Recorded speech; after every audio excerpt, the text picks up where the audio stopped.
आज एक नए क्वेश्चन पे आता है। क्वेश्चन है write a program to find a factorial of a number through recursion. वो फर्स्ट मेथड मैंने पहले आपको दिखाई थी। आज सेकंड मेथड के थ्रू आपको समझाते हैं कि फैक्टोरियल रिकर्जन के थ्रू कैसे निकलता है। पहले hash tag include stdio dot H, hash tag include conio dot H, void main, फिर डिक्लेरेशन करते हैं int n, फैक्ट। ये डिक्लेरेशन हो गया। फिर लिख देंगे scanf %d n%n। यहाँ से n की वैल्यू हमें इनपुट करानी होगी।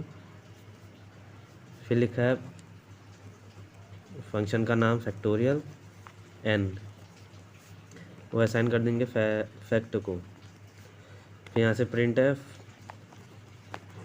%d फैक्ट यहाँ से हमें प्रिंट कराना होगा, प्रिंट भी करा लेंगे। ये फंक्शन कॉलिंग है। हमेशा जब भी फंक्शन कॉल होता है तो जो कर्सर है हमारा, जो कंट्रोल है, वो डायरेक्ट डेफिनेशन पर आता है। डेफिनेशन लिखा है int फैक्टोरियल int x, ये डेफिनेशन हो गया।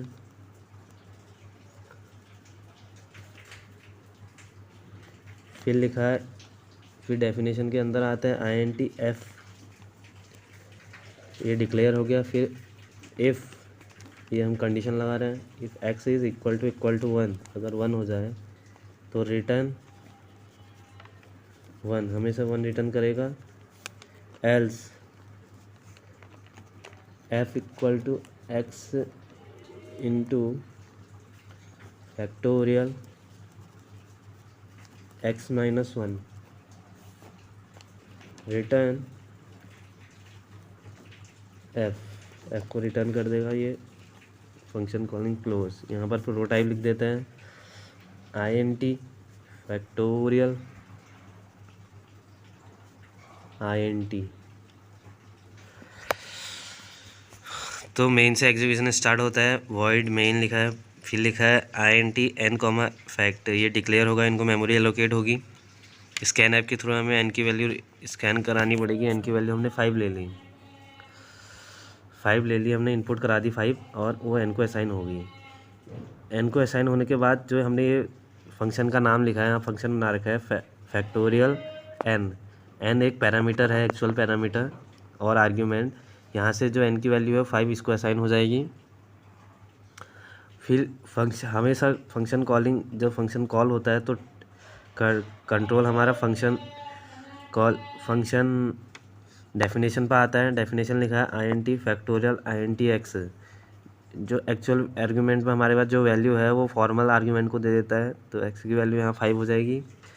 फिर डिक्लेरेशन लिखा है int f, ये डिक्लेयर कर रखा है int f।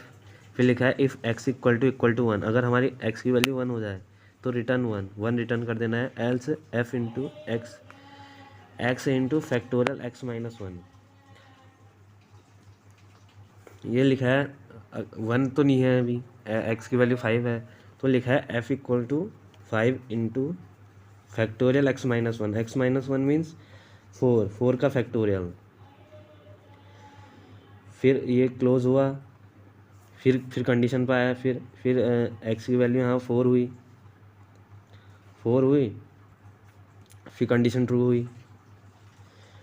ट्रू हुई तो फिर लिखा है ये कंडीशन फॉल्स हुई। फिर एल्स में आएगा f equal to x into factorial x-1, factorial 4 into 3 का फैक्टोरियल हो जाएगा। फिर कंडीशन ट्रू होगी। फिर f की वैल्यू हो जाएगी 3 इंटू 2 फैक्टोरियल। फिर 2 x की वैल्यू 2 होगी। फिर लिखेंगे 2 इंटू 1 फैक्टोरियल। फिर ऐसे करते करते चलते रहेगा। जब 1 हो जाएगा, x की वैल्यू यहाँ से 1 होगी, तो यहाँ लगेगा रिटर्न f। अब ये रिटर्न f तो फिर चलते रहेगा 2 इंटू 1 2, फिर f को असाइन हो जाएगा। f से फिर यहाँ फिर ये आएगा। फिर ये अपना ये चलेगा 3 इंटू 6 हो जाएगा, यहाँ पर से 6 हो जाएगा। फिर ऊपर जाएगा f की वैल्यू 4 इंटू 3 फैक्टोरियल, 4 इंटू 3 मतलब 3 इंटू 2 6, 6 4 24 हो जाएगा। यहाँ से एफ़ की वैल्यू 24 हो जाएगी, फिर ऊपर जाएगा। यहाँ लिखा है 5 इंटू 4 फैक्टोरियल, 4 इंटू 3 इंटू 2, 4 3 जा 12, 12 2 जा 24, 24 5 जा 24 5 जा 5 4 जा 20, 5 2 जा 10, 11 12, 120, 120 असाइन हो जाएगा एफ़ को। फिर यहाँ से रिटर्न होगा 120, वो वहाँ दे देगा एन को, एन फैक्ट को, जो ये फंक्शन कॉलिंग का रखा है। वहाँ हमेशा जब ये फंक्शन कॉल होता है, जो वैल्यू आंसर आता है वो फिर फंक्शन कॉलिंग पर जाता है। तो जो फैक्टोरियल एन की वैल्यू हो जाएगी 120 एफ फैक्ट को असाइन हो जाएगा और प्रिंट हो जाएगा 120। तो यहाँ से प्रिंट हो जाएगा 120। तो ये था फैक्टोरियल किसी नंबर का फैक्टोरियल निकालने के लिए प्रोग्राम। तो आई होप आपको समझ में आया होगा। फिर मिलते हैं।